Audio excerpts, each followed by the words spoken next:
Today, lesson 2A, another review section of stuff that you should have learned in 7th grade. The things that you may not have learned were covered in the summer assignment, so regardless, it should be in some form, a little bit of review. And the topic today is equation solving and word problems. And so our content objective is much like yesterday. We're going to review and recall topics from 7th grade and earlier, just to make sure that we can expand out from here when we hit Unit 2. Language objective describes solutions to problems learned in previous years, much like yesterday. In fact, I believe all three of these are just like yesterday. So I'll stop for a second and let everybody get things copied down. All right, let's move on here. Two-step equations. These are equations that, of course, require two steps. And when solving equations this year, you must give the justification when asked to do so. It is the Common Core standard. And so I'm going to show you what I mean by that. So here is the number one that you have in your notes. And it should be obvious to you that the first thing that you have to do when you go about solving this is to add 9 to both sides. Okay? That should be obvious. So what we mean by justification is that is actually called the addition property of equality. And you should be writing that down so that you know when I ask you to justify, you need to write the property that you're using. Anytime you add the same number to each side, that's the addition property of equality. When you subtract the same number from each side, subtraction property. When you multiply, multiplication property. When you divide, division property.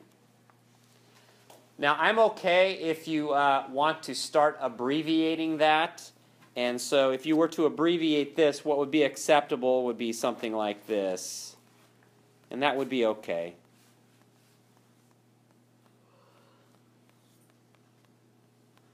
So after this time, you don't have to write the whole thing out. You can abbreviate. Just let me know, though, that you know which property we're using. So after we do that, we do a little bit of simplifying here. And we end up with this. Now, it should also be obvious to you that to finish solving this two-step equation, we would have to multiply both sides of the equation by -7.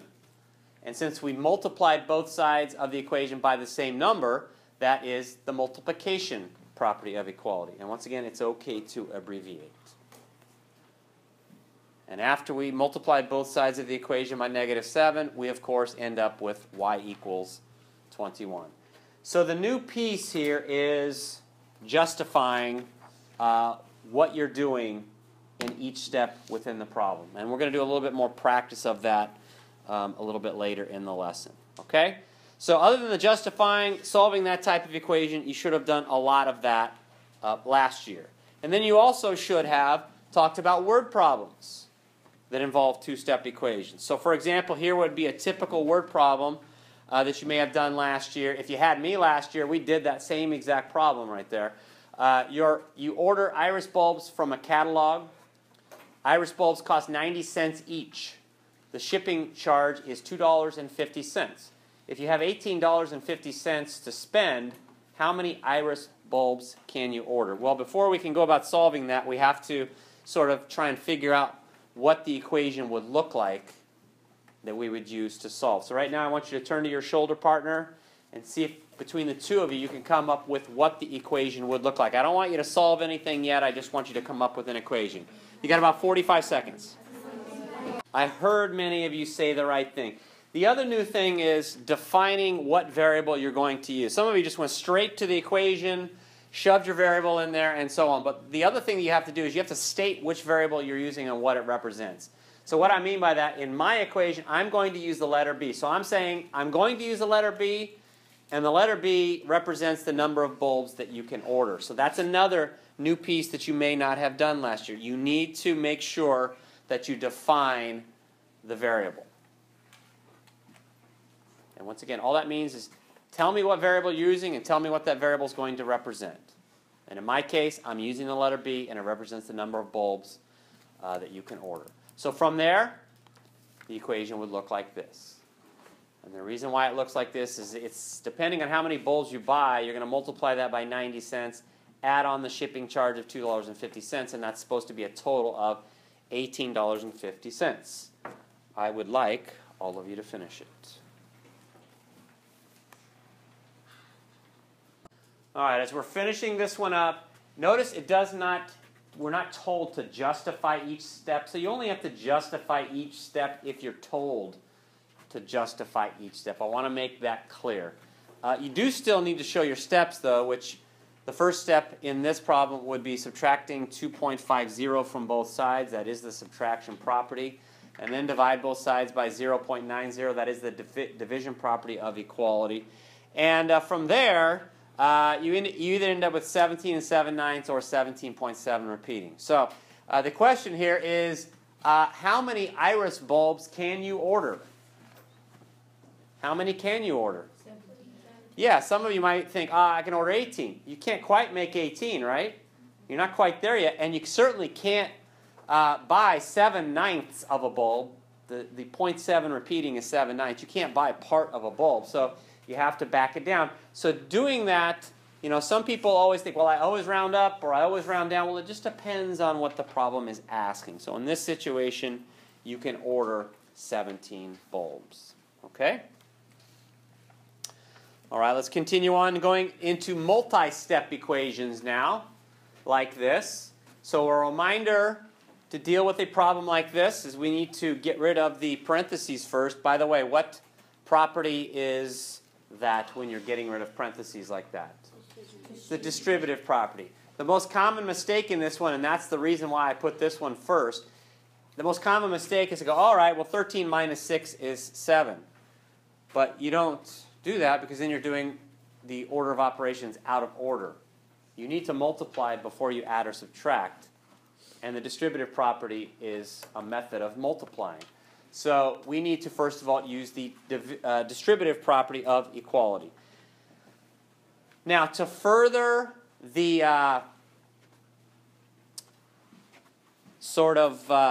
abbreviating things from now on, you can abbreviate property of equality as POE.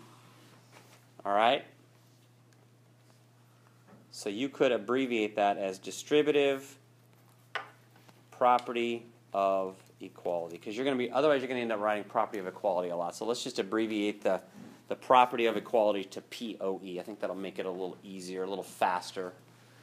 All right, so when we do that, we end up with this. I'm distributing essentially a -6 through the parentheses. Now, I should combine like terms because I have a positive 13 and a negative 24. And once again, that's just combining like terms from last year. And I think from there, I'm going to let you finish solving and finish the justifications. Okay, so we combine like terms. We end up with this. From there, we, of course, had to add 11 to both sides. That is the addition property of equality. And you could have said add POE right there if you wanted to. From there, we need to divide both sides by -6, and that would, of course, be the division property of equality, and we get x equals -8.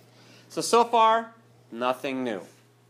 It is number 4 that is the defining line between people who were in honors in 7th grade and people who were not in honors in 7th grade. And that's the multi-step equations where you have variables on both sides. In this one, I also want justification. So raise your hand if you can tell me what the first thing that we should do in this equation. Yeah, and I'm going to have to do it on both sides, right? So, distributive property. And notice that now I'm starting to abbreviate property of equality with POE. I certainly don't want justifications to take more time than what needs to happen. So that would give us this right here, 6x minus 2 equals 40 minus 8x. This was on the summer assignment, and if you didn't know how to do that, for example, if you weren't in honors, then what you were supposed to do is go and watch some of my old screencasts from algebra, and you should have seen what to do. Hold on. Did we actually do some of those last year? Yeah. Oh, that's right, huh? We ended up doing it at the end of the year. Forget everything that I just said. So everybody should know what to do. So raise your hand if you could tell me what to do next. Well, we can't combine any like terms because the terms are separated with the equal symbol, right? That's like a wall in between. You can't combine like terms across the wall there. Subtract. Subtract what?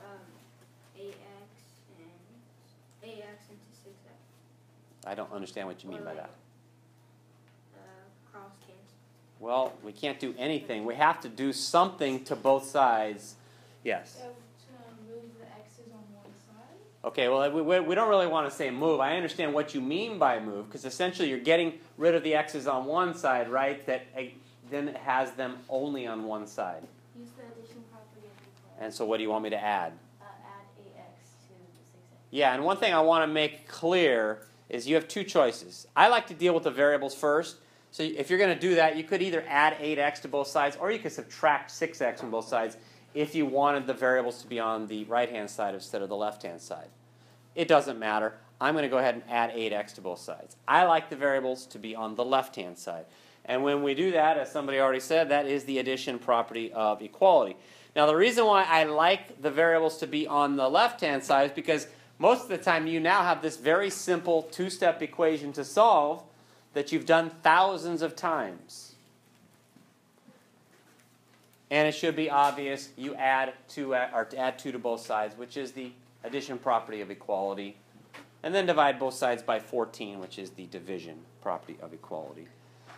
So don't forget, when you have variables on both sides, that is what you need to do. And of course, we end up with x equals 3. So that was the beginning of this idea of multi-step equations with variables on both sides. But sometimes we have a situation, and I kind of hinted at it yesterday, where the variables end up canceling each other out. So we have 3 situations here. And is this in your notes? Yes, it is. In fact, everybody go ahead and solve number 1 here, since it is in your notes. I'll give you about a minute or so. All right, so all of you solved it, and we came up with the x equals 17. So what that means is that 17 is the only value that you could substitute in for x into the original equation. That's the only value that will give you a true statement. Nothing else will work. Only one number will work. So if only one number will work, that means there's only one solution. Okay? But sometimes nothing will work. And sometimes many possible numbers will work. So if we have a situation like this one, and we'll go through this one together, we would need to use the distributive property first, which would give us this. And then, of course, we probably should combine like terms on the right-hand side, which will give us this. And now when we go to subtract 3x from both sides, something different happens here. We end up with the variables canceling out. And we end up with this statement here, 8 equals 8. By the way, is that a true statement or a false statement? True. So when the variables cancel out and we end up with a true statement like that one, that's a situation where we end up with infinitely many solutions. Sometimes that's also called all real numbers. Either answer is sufficient. They both really mean the same thing. But what that means is that there are an infinite number of numbers that you could put in for x, an infinite number of values you could substitute in for x, and will make a true statement. So then the only other possibility here is this. And that would be like number 3. Number 3, of course, like number 2, we would use the distributive property and then combine like terms. And then when we subtract 3x from both sides, the variables cancel out again. And we end up with a positive 2 equal to a negative 8. Is that a true statement or a false statement? False. False statement. So when the variables cancel out, you either end up with the situation where an infinite number of numbers will make a true statement or nothing will. It all depends on whether you end up with a true statement or a false statement. When you end up with a false statement, we say that that is no solution. That means nothing will work. There is not a value that you can substitute in for x and make a true statement. So we have to be aware of both of those situations. So here's a little tip for you. And the tip is this. If the variables cancel out and you end up with a true statement, it's infinite solutions or all real numbers. If you end up with the variables canceling out, and a false statement, it's no solution. You're going to need to remember the difference between those two situations there. Okay? All right, so we dealt with two-step equations, then a two-step word problem. We just went through multi-step equations. Now we need to deal with a multi-step word problem. And it would look like this. I would like everybody to read number 5. And then I would like you to turn to your shoulder partner and see if you can come up with what the equation would look like for that situation. So remember, the first thing you need to do in a word problem is define what variable you're going to use and what it means. So I said let h equal the number of hours. And we came up with this equation right here. Some of you may have put 60 plus 1.50h. You know, the commutative property says that what I have is the same thing as that. And then from there, we just need to solve it. I'm going to let you solve it. We're not being told to justify, so we don't need to justify. All right, let's take a look at this one. Most of the time, I like to get the variable, when we have variable on both sides of an equation, I like to get the variable on the left-hand side. This would be the only time where I wouldn't do that. And the reason why is because there are no numbers out here to justify that that would be shorter. So it would be better, in my opinion, to get the variables on the other side. So to do that, we would subtract 1.50h from both sides. If we were asked to justify, that would be the subtraction property of equality. That leaves me with this. And then divide both sides by 4. That is the division property of equality. And we would get h equals 15. So that means for more than 15 hours, that would justify, for how many hours must you use a skateboard to justify buying your friend's skateboard? That would be more than 15 hours. Okay, so we've talked about two-step equations and word problems, multi-step equations and word problems. The last thing for today is proportional situations. Well, last year you probably just called this situation where you have a fraction equal to a fraction. We typically call that a proportion, but really it's just a multi-step equation. It's still an equation, and it requires multiple steps, more than 2 steps to solve it. Some of you may have learned different ways of solving these, but there's an algorithm for solving proportions, and that algorithm is called cross-multiplying. And since this is honors 8th grade and you guys are already supposed to know how to do proportions, it's okay to do that.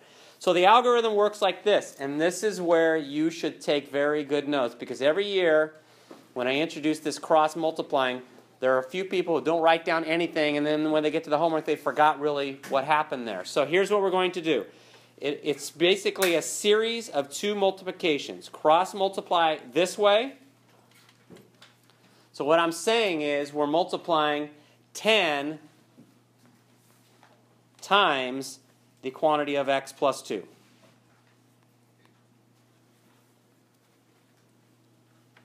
Then I'm going to cross-multiply the other direction. And this is just an algorithm that allows us to solve proportional situations. Well, in the other direction, we're multiplying 14 times x, or 14x. And I'm actually going to let you finish that one from there. All right, could I get all of you to compare your answers with your shoulder partner, please? You got about 15 seconds. All right, I think I heard everybody get the same thing, x equals 5, so let's make sure that's right. If we were asked to justify, that would be the first one. This would just be the multiplication property of equality, because we're essentially multiplying both sides by 10, and then multiplying both sides by 14 is what we're doing. And then multiply the other direction, use the distributive property. I would now get the letters or the variables on the right-hand side because of the situation we had in the last word problem. And that would be by subtracting 10x from both sides and then dividing both sides by 4, and that is the division property of equality. All right, 2 problems left and then we're finished. Everybody do number 7 all the way through, and then we'll check with our shoulder partner. Sometimes the answers we get are integers. In other words, they come out even, and sometimes they don't. This one will not. Okay, so we use the cross-multiplying algorithm because we do have a proportional situation here. So we're going to cross multiply that direction and then cross multiply the other direction. That should be easy. You could have also simplified the 35 over 7 to 5 over 1. That may have made this a little bit easier. But regardless, use the distributive property. I like to get the variables on the left-hand side typically. So I would subtract 35y from both sides and then add 105 to both sides. And so I pretty much, when I walked around, I saw at least everybody get that far right there. Then obviously you divide both sides by negative 28. But when you're doing your division, stop at the remainder or just recognize the fact that you can leave your answer as an improper fraction. So this is sufficient. Y equals negative 35/4.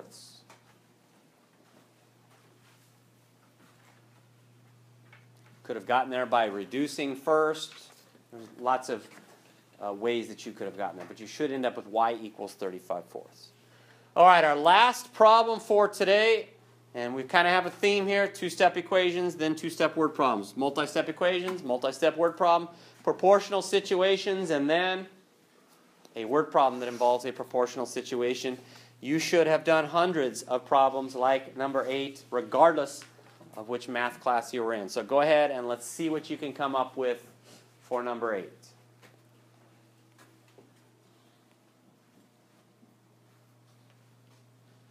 One another. So one typical way of doing it, and remember this is a word problem, so we have to define what variable we're using. I'm using x, and I'm telling you it represents the number of cookies. I'm going to go with cups over cookies. I know some of you went with cookies over cups. That's the ratio you use when you set up your proportion. So you may have this, or you may have the flip of that, where both fractions are flipped. But regardless of that, from there you can use the cross-multiplying algorithm and then divide both sides by 6, and we should end up with 95 cookies. Yes? What if you did cups over cups and cookies over cookies? That would, you probably, many times you would end up with the right thing, but not all the times. You have to be careful with that. You really need to be writing a ratio that compares one situation to another situation. Okay? Good question. All right, we are finished for today.